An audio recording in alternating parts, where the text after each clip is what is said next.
தமிழ்நாட்டில் 8 மாவட்டங்களுக்கு நாளை கனமழை எச்சரிக்கை. வானிலை ஆய்வு மையம் தகவல்.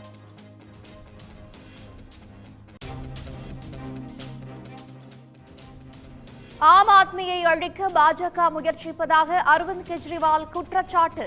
மோடி தலைமையிலான பாஜக அரசின் ஊழலை அம்பலப்படுத்துவோம் என்றும் சூளுரை.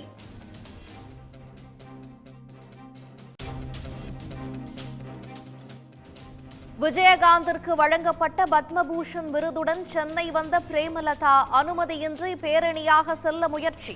போலீசார் தடுத்து நிறுத்தியதால் தேமுதிகவினர் வாக்குவாதம்.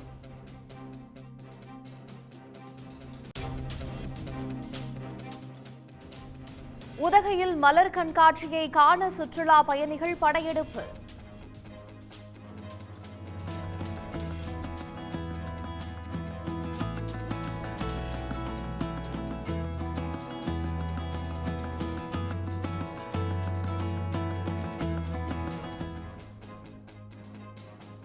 பல வண்ண மலர்களோடு ஆர்வத்துடன் செல்ஃபி எடுக்கும் சுற்றுலா பயணிகள்.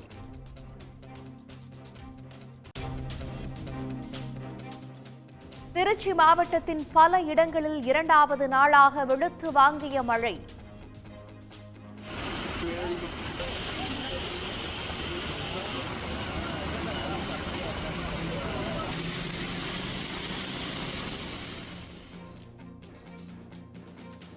கொளுத்தும் வெயிலின் தாக்கம் குறைந்ததால் மக்கள் மகிழ்ச்சி.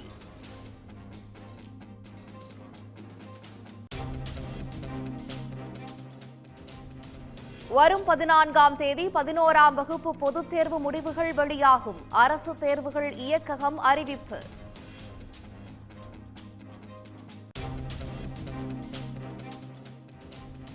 நாகையில் சிபிசிஎல் நிறுவன வாகனங்களை சிறைபிடித்து போராட்டம். 3 கிராம மக்களை போலீசார் கைது செய்ததால் பரபரப்பு.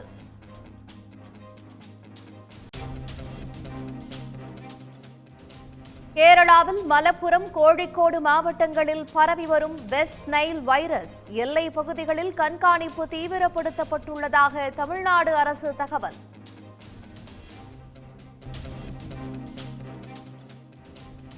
ரேவண்ணா குறித்து பாஜக தலைமைக்கு கடிதம் எழுதிய பாஜக நிர்வாகி தேவராஜ கவுடா கைது. ஆபாச வீடியோ வெளியிட்டு பரபரப்பை ஏற்படுத்தியவரை கைது செய்து விசாரணை.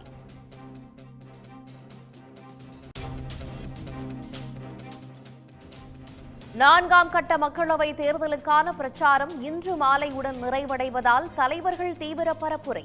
10 மாநிலங்களில் உள்ள 96 தொகுதிகளுக்கு நாளை மறுநாள் வாக்குப்பதிவு.